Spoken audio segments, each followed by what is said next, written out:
خالق کی بات کرتے ہیں کہ خالق موجود ہے، تو آپ کا مر جانے کے بعد ایگزسٹ نہ کرنا ایک بے ایمانی بات ہو جاتی ہے۔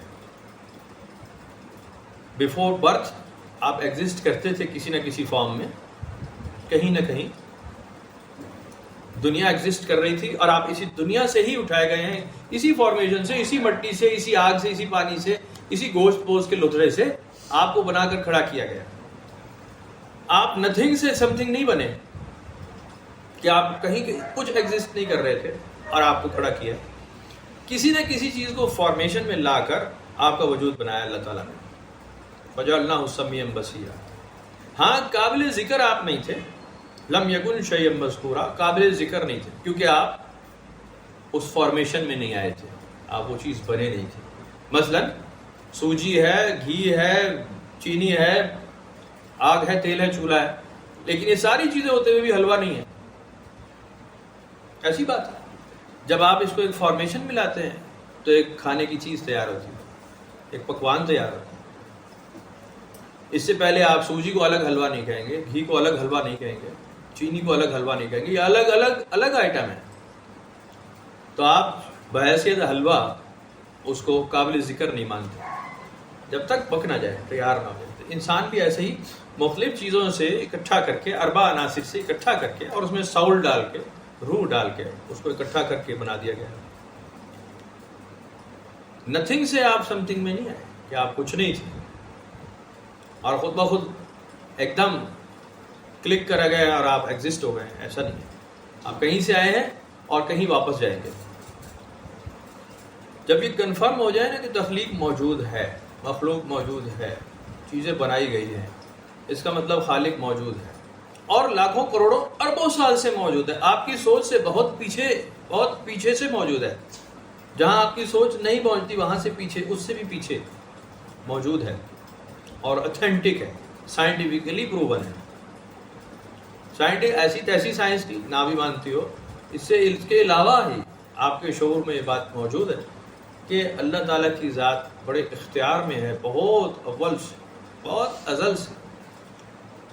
تو کیا آپ کے مر جانے کے بعد یہ سارا ختم ہو جائے گا؟ یہ بھی آپ کی غلط فہمی ہوتی ہے، انسانوں کو یہ غلط فہمی ہوتی ہے، میں نہ ہوں تو یہ کام نہ ہو، پتہ نہیں میرے مرنے کے بعد یہ لوگ کیا کریں گے، میرے گھر والے، میری بیوی، میرے بچے، میرا شوہر، میں نہ ہوں تو یہ کیا کریں گے۔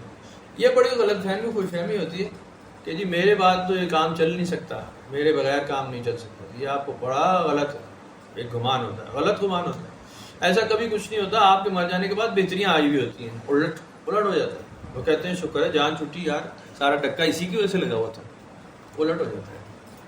تو بہرحال ایگزسٹنس آپ کی بقا، آپ کی زندگی، آپ کی موت، اس بات کا ثبوت ہے کہ آپ کہیں سے آئیں اور آپ کہیں جائیں گے اور آپ کو اٹھایا جائے گا، سوال کیا جائے گا۔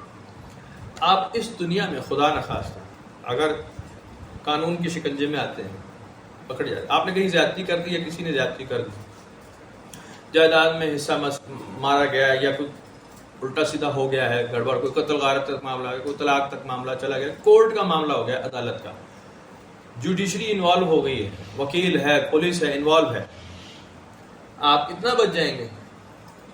اگر آپ زیادتی کر رہے ہیں تو آخر آپ پکڑے جائیں گے۔ اب تو خیر اگر نہیں ہے، آپ کہیں کہ نہیں جی سب چلتا ہے، تو میں وہ بات نہیں کر رہا، میں تو ایک منصف عدالت کی بات کر رہا ہوں، ایک صحیح معاشرے کی بات کر رہا ہوں کہ اگر آپ اس میں قانون کی گرفت میں آتے ہیں تو آپ پکڑے جاتے ہیں۔ کوئی چھوٹی موٹی پکڑ ہوتی ہے، وہ چھوٹی موٹی پکڑ ہوتی ہے۔ اگر آپ کو سینٹینس کر دیا گیا ہے ڈیتھ کا، موت کے لیے پھانسی دی جائے گی، آپ کو لگتا ہے کہ وہ اس کے لیے بہت آسان ہے جسے سزا ملی ہے؟ کیسا لگتا ہے؟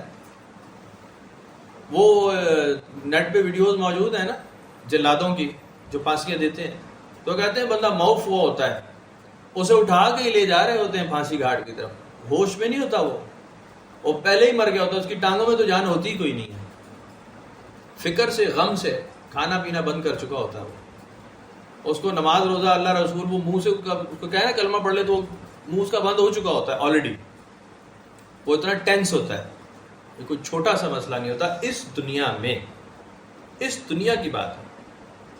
آپ اسی سے مثال لے لیں کہ جب اگلی دنیا میں حساب لینے والا سب سے طاقتور ہوگا اور جس سے کچھ چھپا نہیں ہوگا اور انتہائی سخت انجام ہوگا جس میں موت بھی نہیں آئے گی اور تکلیف حد سے زیادہ ہوگی، تو کیسے انسان اس کو لائٹ لے لے، کیسے انسان اس کو چھوٹا سا سمجھ لے کہ دیکھ لوں گا جی میں آگے جا کے؟ یہ بہت ہی جاہلانہ کلمہ ہوگا یا جاہلانہ سوچ ہوگی اگر یہ سوچے آدمی اگلے جہان میں تو میں دیکھ لوں گا حساب جو ہوگا۔ ایسا نہیں ہوگا، وہ تو ایک ایک چیز کھول دی جائے گی، جب بچنے کا امکان کہاں رہ جائے گا؟ ہر غلطی سامنے اگر آ گئی، ہر چیز ہی، تو آپ خود کسی کونے میں بیٹھ کے سوچ لیں اگر میری ساری غلطیاں سامنے آ جائیں، ہر چیز کا حساب، میں کتنا بچوں گا اور کہاں تک بچوں گا؟ ثم لتسألن یومئذ عن النعیم، ہر نعمت کا پوچھ لیا جائے گا، ہر بات کا پوچھ لیں گے ہم، تمہیں ہر بات کا جواب دینا پڑ جائے گا، بھاگنے لائق تو ہم تمہیں چھوڑیں گے نہیں۔ تو یہ کوئی چھوٹی سی بات نہیں ہوگی، یہ کوئی مشکل کا کام ہوگا، یہ بہت سخت ہوگا، بہت مشکل کام ہوگا، اس کو لائٹ نہیں لینا چاہیے۔ تو جب اگلے جہان کی بات آ جائے جناب، آپ کا حساب لیا جائے گا، تو قرآن شریف میں اگر لکھا ہوا ہے تو آپ جب قرآن شریف میں آپ 80 90 95 98% چیزیں دیکھتے ہیں کہ ساری پروون فیکٹس ہیں، ایک دو جو رہ گئی % وہ بھی ہو ہی جائیں گی، اس کا مطلب ہے جب پیچھے ساری باتیں صحیح لکھی ہوئی ہیں، ہر بات ہی ٹھیک لکھی ہے، ہر بات ثابت ہو رہی ہے کہ یہ صحیح لکھا ہوا تھا کتاب میں، اس کا مطلب جو ابھی فیکٹ باقی ہے جو ثابت نہیں ہوا وہ بھی ایک دن ثابت ہو جائے گا کہ یہ بھی ٹھیک تھا، وقت آنے پر ثابت ہو جائے گا، پراپر ٹائم آئے گا، پتہ چل جائے گا، حق الیقین میں دیکھ لیں گے آپ۔ تو یہ چیزیں اس لیے بار بار ڈسکس کرتے رہنی چاہیے کہ انہیں لائٹ نہیں لیا جا سکتا، ہماری نئی نسل کو اس کی بہت ضرورت ہے، بہت زیادہ، کہ آپ جرم کو، غلطی کو، گناہ کو اور قرآن کے خلاف فیصلے کو لائٹ نہیں لے سکتے، ورنہ کہیں میرا جسم میری مرضی، ایسا ہے نہیں۔ مرد اور عورت دونوں کے لیے پابندیاں لگا دی گئی ہیں، آپ کسی بھی مذہب کے آدمی اگر انسان ہیں، مخلوق ہیں، بندے ہیں، آپ کو پابندی ہے، لازمی آپ پہ پابندی، اخلاقی پابندی، مذہبی پابندی، شرعی۔ ایتھیسٹ بھی اگر ہیں نا، ایتھیسٹ جو لادین ہوتے ان پہ بھی اخلاقی، قانونی، معاشرتی پابندی ہوتی ہے، وہ اس سے باہر نہیں ہوتے، اس کا مطلب وہ کسی قانون کے دائرے میں ہے، کسی نہ کسی قانون کے، اور وہ اسے پسند کرتے ہیں کہ ہاں جی ٹریفک رولز ہونے چاہیے، ریڈ لائٹ پہ رکنا ہوگا، بریک ضروری ہے۔ اگر گاڑی میں بریک نہ ہو آپ گاڑی کیسے چلائیں گے؟ گاڑی میں ریس کے بٹن سے زیادہ، ریس کے پیڈل سے زیادہ بریک کا پیڈل ضروری ہے کہ آپ کو اس کو ٹھیک ٹائم پہ روکنا ہے۔ اس کو بریک کو لگانے کا طریقہ ہوتا ہے، ڈرائیورز کو پتہ ہے یہ بات کہ بریک کس طرح لگائی جاتی ہے، اسے سیکھنا ہوتا ہے۔ آپ اگر غلط ٹائم پہ بریک لگا دیں تو کیا فائدہ ہے؟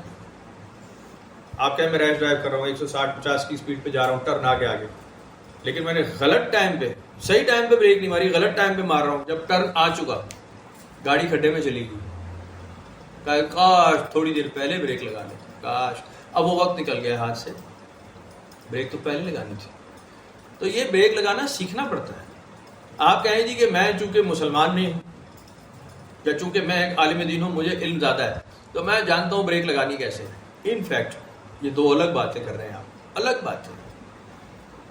ڈرائیونگ ایک الگ چیز ہے، بریک لگانا الگ چیز ہے، ریس کس وقت دینی ہے وہ الگ سیکھنا ہے، وہ سیکھنے کے معاملات ہیں سارے۔ جب تک آپ کہیں جی میں سیکھنا نہیں چاہتا اور میں سیکھ چکا ہوں، غلط راستے پہ، ہر روز نئی معلومات آ رہی ہیں۔ اب میں نے 96 میں کمپیوٹر سائنس میں گریجویشن کی تھی، اور اب جب میں پڑھتا ہوں تو بالکل نئی باتیں آ رہی ہیں، بالکل نیا ہے جو میں نے پہلے کبھی پڑھا ہی نہیں۔ جب آپ نیٹ کھولیں، کمپیوٹر کھولیں، آپ کو نئی معلومات، نیا سافٹ ویئر آیا پڑا ملا ہوگا جو کہ ہماری اس 20-30 سال پرانی معلومات سے بہت الگ ہے۔ ہم کہیں نہیں جی میں تو ڈگری ہولڈر ہوں، تو آپ غلط، جہالت کے راستے پہ، آپ سیکھنے والے راستے پہ نہیں۔ یہ ہمیشہ کے سیکھنے کا عمل ہے، ہمیشہ سیکھتے رہنا ہوگا، کبھی بھی یہ تشفی تسلی نہیں ہوگی کہ جی میں کافی سیکھ چکا ہوں۔ اور میں آپ کو عرض کر رہا ہوں قرآن شریف کے حساب سے کہ سب کچھ جان لینے کے بعد تم یہ جان جاؤ گے کہ تم کچھ نہیں جانتے، سمجھ جاؤ گے۔ اور اگر آپ اس بات تک نہیں پہنچے اس کا مطلب جہالت کے راستے پر ہے۔ علم کا راستہ تو یہی ہے، جیسے جیسے سیکھتے جائیں گے ویسے ویسے ڈاؤن ٹو ارتھ ہوتے جائیں گے کہ بھائی جان بہت کچھ ہے جو میں نہیں جانتا۔ اگر یہاں یہ حال ہے کہ میں بالکل طفل مکتب ہوں، اس کا مطلب آگے اور پتہ نہیں کتنی معلومات باقی ہے جو ابھی مجھ تک نہیں پہنچی۔